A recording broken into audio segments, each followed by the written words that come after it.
सभी इस शिविर में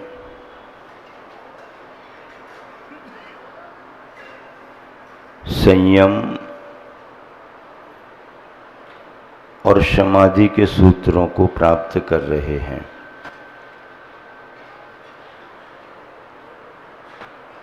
नींव में तो सम्यक दर्शन आपके है ही,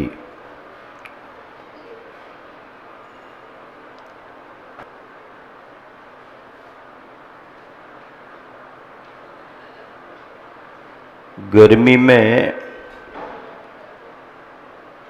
बूंद बूंद पानी का महत्व होता है।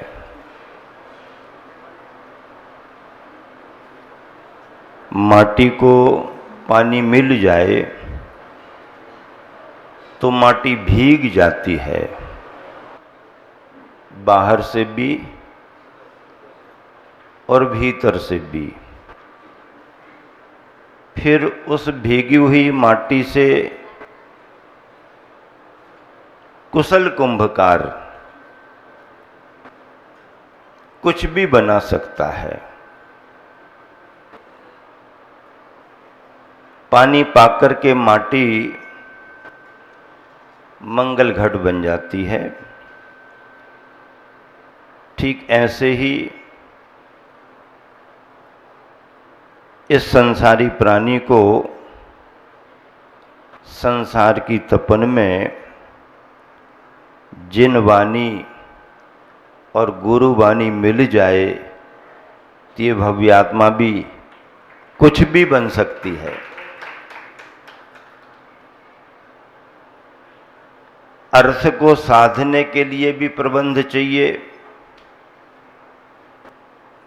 और परमार्थ को साधने के लिए भी प्रबंध चाहिए। बगैर प्रबंध के कुछ साधा नहीं जा सकता। अगर आप अपनी एकाग्रता को साध लेते हैं तो फिर कितने ही काम क्यों ना हो, आप थकेंगे नहीं। आपके विचारों में अगर एकाग्रता है तो आप कितना भी श्रम क्यों ना करें, आप थकेंगे नहीं। और अगर विचारों की अस्त व्यस्तता है, विचारों में एक रूपता नहीं है, अगर तुम्हारे विचार अस्त व्यस्त हैं तो तुम्हारा जीवन भी अस्त व्यस्त हो जाएगा।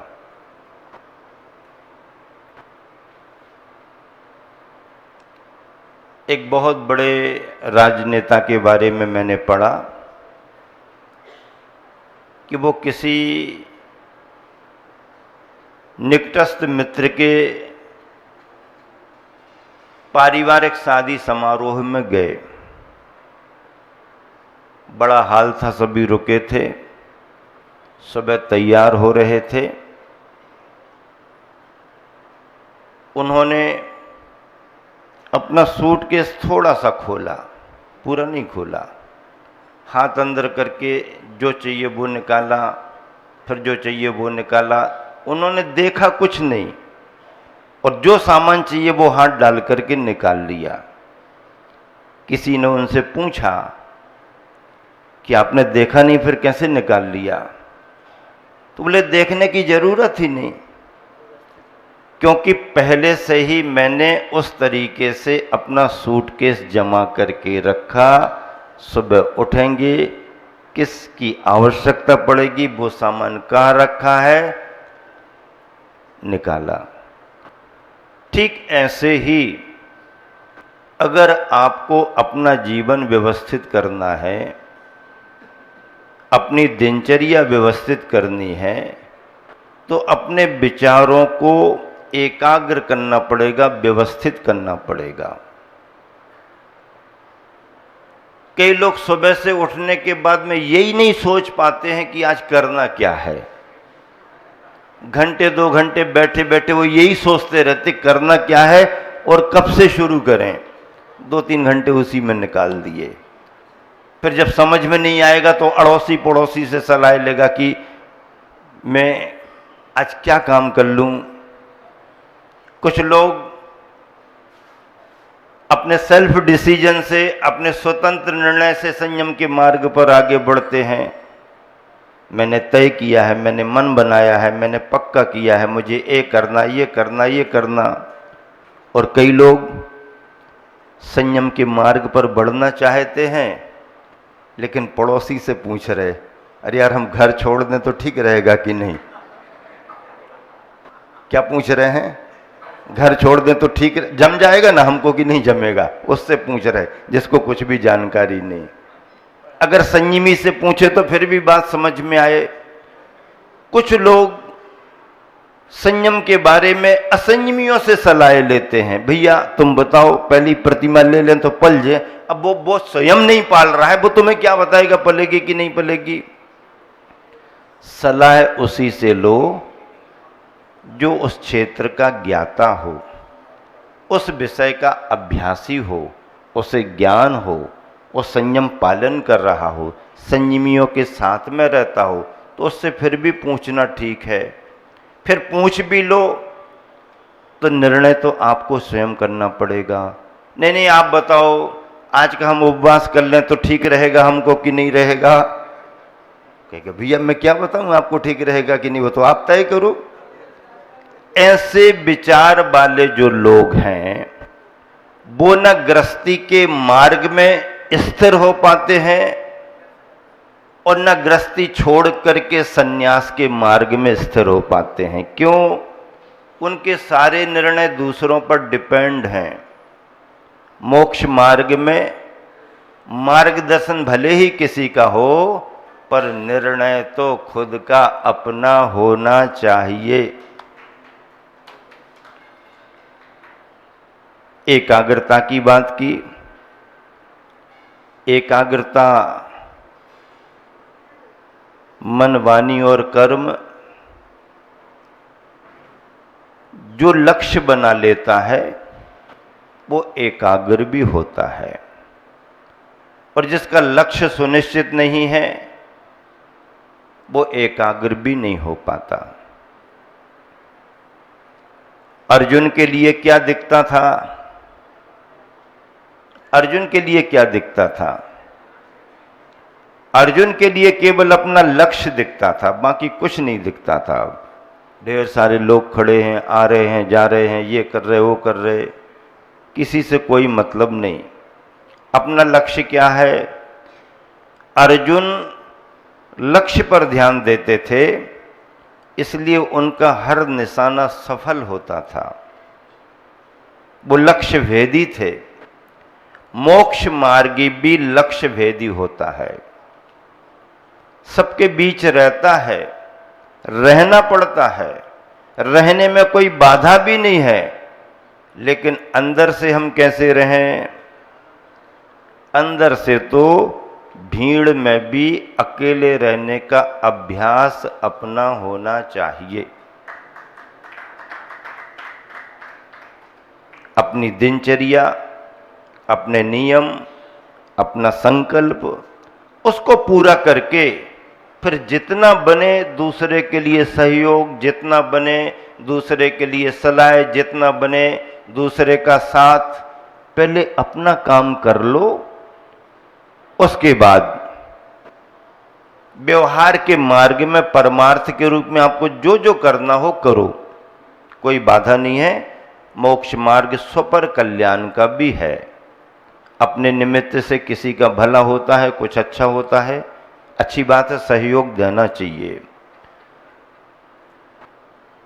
शुरू से मैंने अपना एक अभ्यास बनाया, आदत बनाई कि जितने भी कार्य करना होते हैं मैं नोट करके रखता हूं।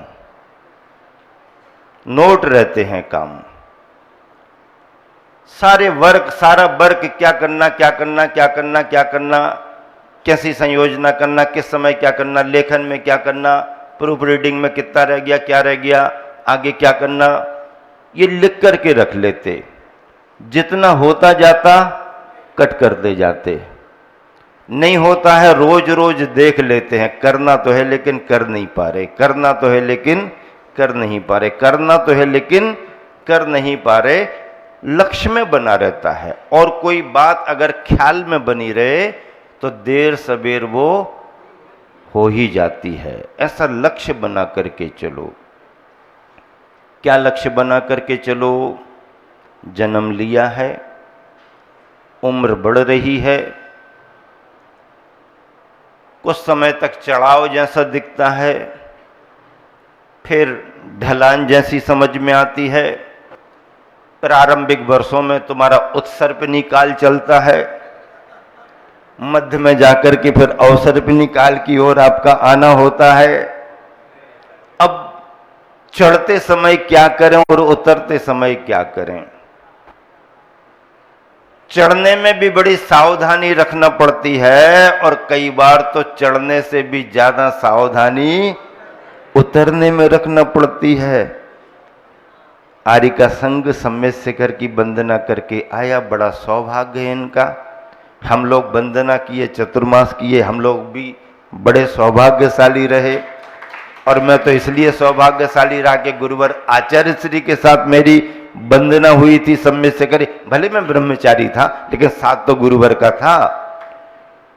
पहाड़ पर्वत राज पर चढ़ने में कठिनाई तो होती है, लेकिन फिर भी आदमी हिम्मत करके चढ़ जाता है, वंदना भी कर लेता है।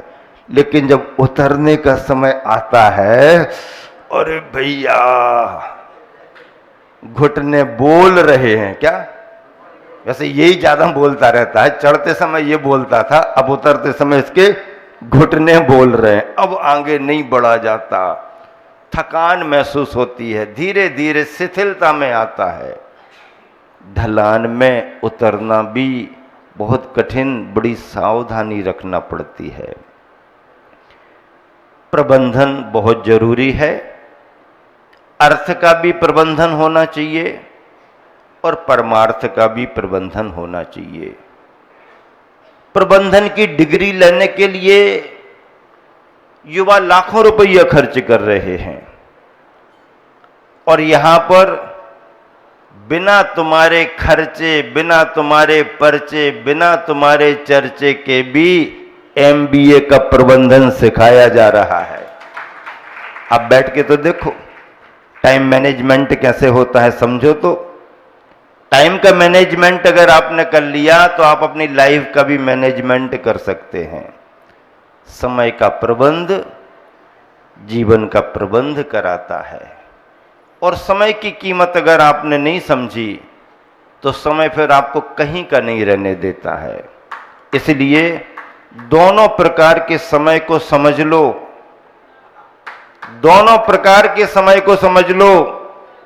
घड़ी के समय को भी समझ लो, और हमारे आचार्य महाराज समय समय सागर जी को भी समझ लो। अगर समय का महत्व नहीं समझा तो फिर तुम कहीं के नहीं रहोगे। मैं बार बार कहा करता हूं, जो समय के कदम से कदम मिला करके चलता है, जो समय के कदम से कदम मिला करके चलता है, वो समय सार को उपलब्ध हो जाता है। एक व्यक्ति दिन भर में मजदूरी करके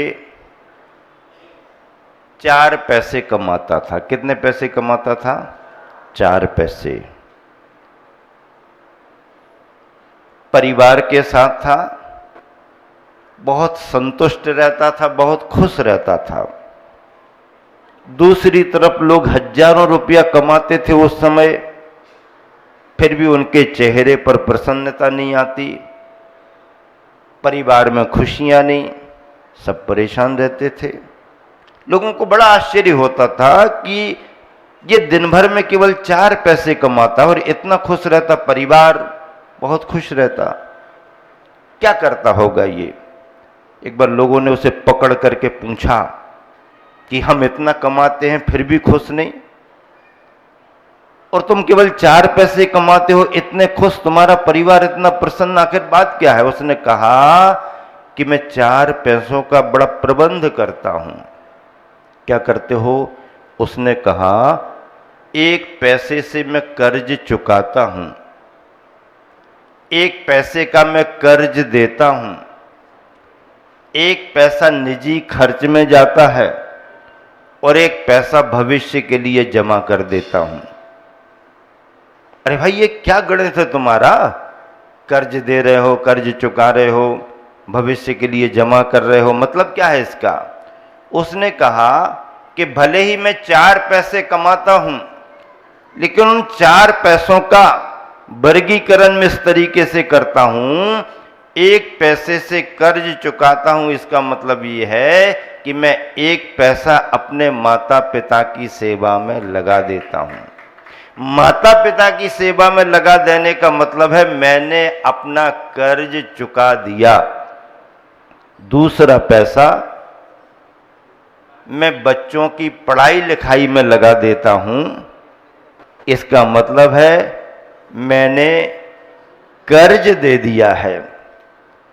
तीसरा पैसा हम दोनों के निजी खर्च में चला जाता है और चौथे पैसे का मैं दान कर देता हूं, इसका मतलब भविष्य के लिए जमा कर दिया। 4 पैसे कमाए उसने, लेकिन कार्य कितना महान कर दिया।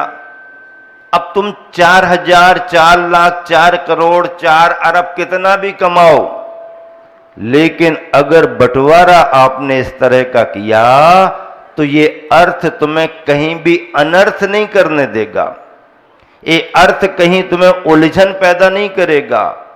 और अगर इस तरह का बंटवारा विवेकपूर्ण आपने अर्थ को लेकर के नहीं किया तो ये अर्थ तुम्हारे को अनर्थ ही कराएगा और जीवन तुम्हारा व्यर्थ कर देगा। परमार्थ के प्रबंधन में क्या करें? तो परमार्थ के प्रबंधन में तुमने जन्म लिया है, उम्र निकल रही है, किसकी कितनी उम्र है कुछ पता नहीं। इन सभी बिंदुओं को सुनकर के, समझ करके और अपनी गांठ में बांध करके रख लेंगे। अब गांठ बांधना मुश्किल है, बड़े बाल नहीं हैं तो चोटी में भी नहीं आती है, और फिर ऐसे कोई दुपट्टे उपट्टे भी नहीं पहनते तो गांठ नहीं बांध पा रहे, लेकिन एक दूसरे के प्रति बैर बुराई रख के मन में गांठ जरूर बांध करके रख रहे हैं। उन सारी गांठ ग्रंथियों को खुलवाने के लिए और निश्चल होने के लिए ये व्रतियों का शिविर आयोजित किया गया है।